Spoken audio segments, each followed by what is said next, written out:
औद्योगिक प्रगती म्हटल्यानंतर पहिला समोर आपल्या येतो कामगार.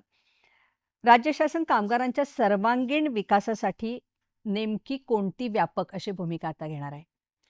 आपल्याला माहिती आहे की महाराष्ट्र हे औद्योगिकरित्या इंजिन म्हणजे देशाचं इंजिन, औद्योगिक इंजिन म्हणून आपण या राज्याकडे पाहतो.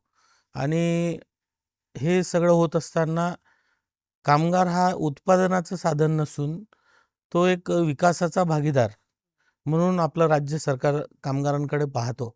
आणि असं पाहत असताना समृद्ध कामगार, समृद्ध महाराष्ट्र या ब्रीदवाक्याने आम्ही कामगारांना पाहतो. आणि कामगारांसाठी सुरक्षित वर्कप्लेस असली पाहिजे. त्याची सामाजिक सुरक्षिततेची आपण चिंता केली पाहिजे.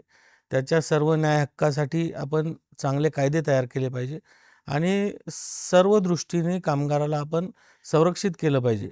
या दृष्टीने आपण सर्व धोरणांची आखणी करत असतो.